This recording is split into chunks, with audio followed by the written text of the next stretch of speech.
अस्सलाम वालेकुम, मैं हूं दिल इम्तियाज़ और आप देख रहे हैं तख्ती ऑनलाइन। 18वीं सदी में लंदन में एक भूत बंगला बहुत मशहूर था। इस भूत बंगले की शोहरत की वजह यह थी कि यहाँ पर जब भी बच्चे एग्ज़ाम देने आते, इम्तिहान देते, उनके नंबर हमेशा कम आते। मुख्तलिफ स्कूलों से बच्चे आते थे, मुख्तलिफ बैकग्राउंड्स के साथ बच्चे आते थे, लेकिन जब वो यहाँ पर एग्ज़ाम देते तो उनके नंबर उनकी तवक्को से और असातिज़ा की तवक्को से बहुत कम आते। लोगों ने कहना शुरू कर दिया यहाँ पर साया है, यहाँ पर भूत है, क्योंकि उस वक्त हम साइंस को इतने अच्छे तरीके से नहीं जानते थे। वक्त गुजरता गया और फिर एक डेटा साइंटिस्ट आए और उन्होंने डेटा कंपाइल करना शुरू कर दिया, तो उन्हें नज़र आया कि वाकई जो लोग कहते थे वो बिल्कुल ठीक है।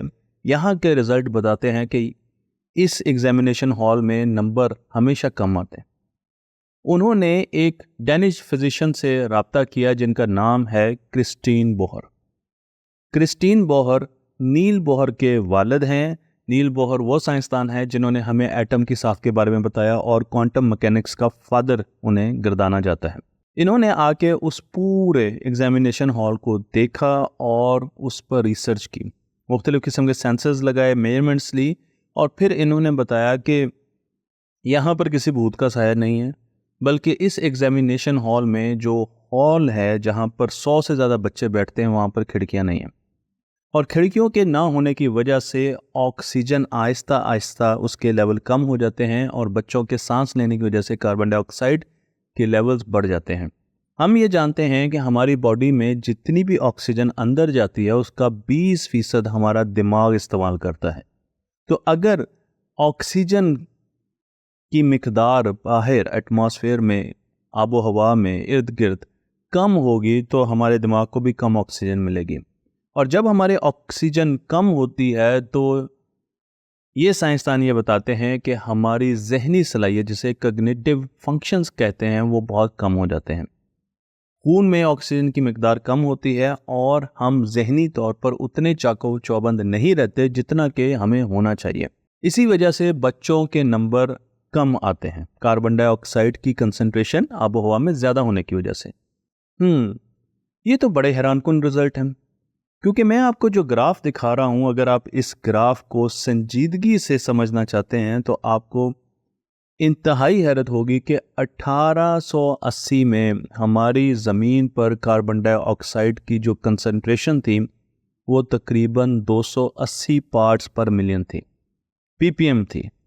लेकिन इंडस्ट्रियल रेवोल्यूशन की वजह से हमने कार्बन डाइऑक्साइड बहुत ज़्यादा एटमॉस्फेयर में खारिज की और आहिस्ता आहिस्ता कार्बन डाइऑक्साइड की मिकदार हमारी ज़मीन के एटमॉस्फेयर में बढ़ती गई और अब तकरीबन 422 पीपीएम से भी ऊपर जा चुकी है।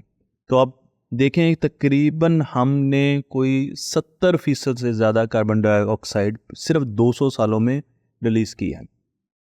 और अगर कार्बन डाइऑक्साइड की मिकदार हमारी एटमॉस्फेयर में ज़्यादा हो रही है तो हमारे दिमाग को कम ऑक्सीजन मिल रही है और हम निस्बतन कम ज़हीन होते जा रहे हैं।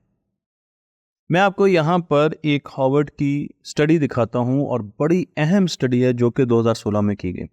2016 में हमने देखा कि अमेरिका में बहुत से कोयले के कारखाने बंद किए गए, पावर प्लांट्स बंद किए गए और उनके बंद होने की वजह से एक अलग स्टडी ये बताती है कि बच्चों में, करीब के इलाके में बच्चों में एलर्जीज ख़त्म हो गई, लेकिन साथ साथ उनके एग्ज़ाम्स के रिजल्ट्स अच्छे आना शुरू हो गए, इम्तिहानों में नंबर बेहतर हो गए। जब रिसर्च की गई तो पता चला कि कार्बन डाइऑक्साइड की मिकदार कम होने की वजह से, कार्बन की एटमॉस्फेयर में जो सस्पेंडेड पार्टिकल्स हैं उनकी मिकदार कम होने की वजह से बच्चों में ना सिर्फ एलर्जीज और बीमारियां कम हुई बल्कि उनकी जहानत भी बढ़ना शुरू हो गई। हार्वर्ड यूनिवर्सिटी ने 2016 में ये रिसर्च की और इस रिसर्च को बहुत ज़्यादा अहमियत दी जाती है क्योंकि इस रिसर्च में यह बताया गया कि जूं जूं कार्बन डाइऑक्साइड की मिकदार बढ़ती है हमारे एटमॉस्फेयर में, हमारी बहुत सी एबिलिटीज़ बड़ी हैरतनाक अंदाज में कम होना शुरू हो जाती हैं। मैं आपको यहाँ पर 2 एबिलिटीज़ दिखाऊंगा, स्किल्स दिखाऊंगा, जिसमें एक है इंफॉर्मेशन रीयूजेज, यानी जो इन्फॉर्मेशन मेरे पास है और मुझे एग्ज़ाम में बताया जाता है कि आपने इस पर नोट लिखना है, तो मैं उस इन्फॉर्मेशन को कैसे रीयूज़ करूँगा, इसकी कैपेबिलिटी 1/3 रह जाती है जब कार्बन डाइऑक्साइड की मिकदार 500 पीपीएम से बढ़कर 800 और फिर 1400 पीपीएम तक चली जाती है। और इसी तरीके से स्ट्रेटजी बनाने के लिए भी इंसान की जहानत बहुत कम हो जाती है अगर आप बंद कमरे में बैठकर एक ग्रुप में स्ट्रेटजी बना रहे हैं तो बहुत ख़तरनाक स्ट्रेटजी बना सकते हैं, अपने आप को नुकसान पहुंचा सकते हैं, क्योंकि वो स्ट्रेटजी उतनी अच्छी नहीं होगी। हार्वर्ड की इस स्टडी में हमें बताया गया है कि 1400 ppm पर कई स्किल्स 1/3 रह जाती हैं।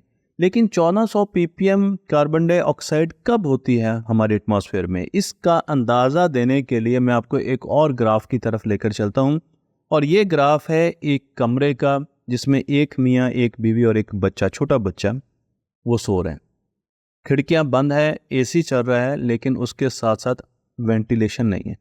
तो आप देख सकते हैं कि आहिस्ता आहिस्ता कार्बन डाइऑक्साइड का ग्राफ बढ़ना शुरू हो जाता है। और कहाँ तक बढ़ता है? 1000, 1500, 2000 और बढ़ते बढ़ते तकरीबन सुबह 4 बजे के बाद 5 बजे के करीब ये 3000 को टच कर जाता है और 3000 से भी ऊपर चला जाता है। वहाँ पर हम बात कर रहे थे 1400 ppm। यहाँ पर एक बंद कमरे में जिसमें आप कोई भी एग्जॉस्ट फैन नहीं लगा हुआ, यहाँ पर कार्बन डाइऑक्साइड की मिकदार 3000 से ऊपर चली जाती है। सर में दर्द शुरू हो सकता है। जब आप सुबह उठते हों और आपके सर में दर्द होता हो तो ज़रूर देखिएगा कि क्या वेंटिलेशन आपके कमरे की ठीक है। और उसके बाद अगर आप दरवाज़ा खोल दें या खिड़कियाँ खोल दें तो कार्बन डाइऑक्साइड की मिकदार एकदम कम हो जाएगी, ऑक्सीजन बढ़ जाएगी। तो बेहतर तरीका है कि हमेशा एग्जॉस्ट फैन चलाकर सोएं या खिड़की खोल कर सोएं। और इसीलिए पढ़ाई के लिए भी ये बताया जाता है कि अगर आपने पढ़ना है तो आपको कार्बन डाइऑक्साइड की मिकदार को कम रखना है। एग्जॉस्ट फैन को चलाएं, खिड़कियां खोलें, हवा आनी चाहिए उस कमरे में, तब आपका जहन प्रॉपर तरीके से काम करेगा। मैं आपको बिजनेस इनसाइडर की एक रिपोर्ट की तरफ लेकर चलता हूं और ये रिपोर्ट बताती है कि अगर हमने इसी तरीके से कार्बन डाइऑक्साइड की मिकदार आबो हवा में हम खारिज करते रहे जिस रफ्तार से अब हम कर रहे हैं, तो 2100 में इंसान की जो जहनी सलाहियत है वो 50% कम हो जाए।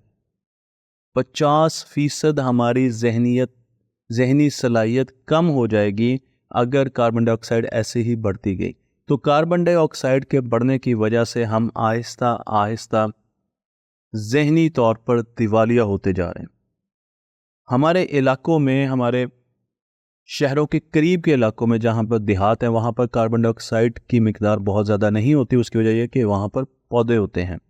लेकिन जो हम शहरों के बीच में आते हैं, जहाँ बहुत ज़्यादा ट्रांसपोर्ट होती है, जहाँ पर बहुत ज़्यादा इंडस्ट्रियलाइजेशन होती हैं, फैक्ट्रीज होती हैं, वहाँ पर कार्बन डाइऑक्साइड की कंसंट्रेशन बढ़ना शुरू हो जाती है।